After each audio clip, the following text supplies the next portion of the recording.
మన ప్రభుత్వం ప్రారంభిస్తుంది. ఈ పథకం మహిళలకు మరింత శక్తి సమకూరుస్తుంది. చదువుకునే దానికి, ఉద్యోగాల కోసం కానివ్వండి, ఈ స్త్రీ శక్తి పథకం ద్వారా మీకు భారం తగ్గిస్తుంది. ఈరోజు బస్సు ప్రయాణంలో మా అక్క చెల్లెలు, పెద్దమ్మ, చిన్నమ్మలతో మాట్లాడా. వాళ్ళందరితో మాట్లాడినప్పుడు నాకు అర్థమైంది, కనీసం నెలకి 1500 రూపాయల భారం మీకు తగ్గుతుందని. 2019లో సంపూర్ణ మద్యపాన నిషేధం చేస్తానని ఒక రాక్షసుడు అన్నాడు. ఏకంగా అమ్ముతున్న మద్యం ఆరోగ్యానికి హానికరం అని అధికారులు అనేక సార్లు చెప్పినా ఏకంగా ధనదాహం కోసం విషం కంటే ప్రమాదమైన మద్యం అమ్మి ఏకంగా తాలిబొడు తెంపాడు ఆ రాక్షసుడు. మహిళల్ని ఏకంగా అగౌరవపరిచారు. నేను చూశాను, పాదయాత్రలో మహిళల్ని కలిశాను.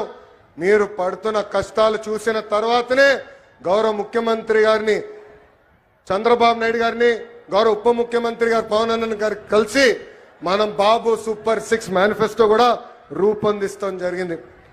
సొంత చెల్లితో రాఖీ కట్టించుకునేని అన్న మహిళలు సంక్షేమం గురించి మాట్లాడుతున్నారు. సొంత తల్లిపై కేసు గెలిస్తే వాళ్ళు సంబరాలు ఈరోజు చేసుకుంటే చాలా బాధ కలుగుతుంది.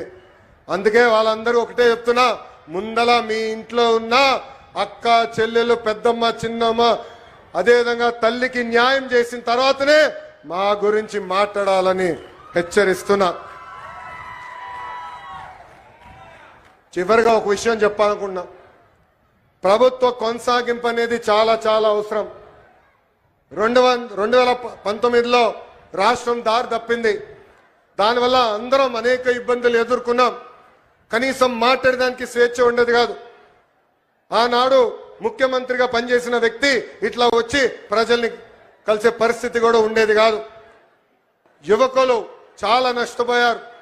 మన రాష్ట్రంలో ఉన్న పరిశ్రమల్ని పక్క రాష్ట్రానికి తరిమేసే పరిస్థితి. కానీ ఇప్పుడు ఆంధ్ర రాష్ట్రంలో డబుల్ ఇంజన్ సర్కార్ ఉంది. కేంద్రంలో గౌరవ ప్రధానమంత్రి నరేంద్ర మోడీ గారి నాయకత్వం, రాష్ట్రంలో చంద్రబాబు నాయుడు గారి నాయకత్వంతో ఈ రోజు రాష్ట్రం ముందరికెళ్తుంది. అందుకే ఇది మనందరం గుర్తుపెట్టుకోవాలి. మా ప్రభుత్వం కొనసాగింపు అనేది చాలా చాలా అవసరం అని ఈ సభాముఖం మీ అందరు తెలుపుకుంటూ, చివరిగా మొన్న పహల్గాం దాడిలో, ఉగ్రవాద దాడిలో మనం భారతీయులను కోల్పోయాం. గతంలో ఇలాంటి సంఘటన జరిగితే మనం కన్నీరు పెట్టుకుని ఇతర దేశాలకు వెళ్ళే వాళ్ళం. కానీ దానికి ఫుల్ స్టాప్ పెట్టారు. అది ఎవరది? మన మిసైల్ గౌరవ ప్రధానమంత్రి నరేంద్ర మోడీ గారు ఆపరేషన్ సింధూర్ ద్వారా తగిన గుణపాఠం చెప్పారు. ఉగ్రవాదుల తర్వాత దాడి చేశారు. ఏకంగా పాకిస్తాన్ ఆర్మీ కూడా దాడి చేసింది. దాంట్లో మనం ఒక జవాన్ని కోల్పోయాం, మురళీ నాయక్ కుటుంబాన్ని కూడా నేను కలిసా. మురళీ నాయక్ తల్లిదండ్రులు వాళ్ళ బిడ్డ సైన్యానికి వెళ్ళాలని ఇష్టపడలేదు. ఉండేది ఒక్కడే, నీకేమైనా అవుతే మా పరిస్థితి ఏంటని. అప్పుడు మురళీ నాయక్ చెప్పాడు, నాకేమైనా అవుతే మొత్తం భారతదేశం ఈ కుటుంబానికి అండగా నిలబడుతుందని.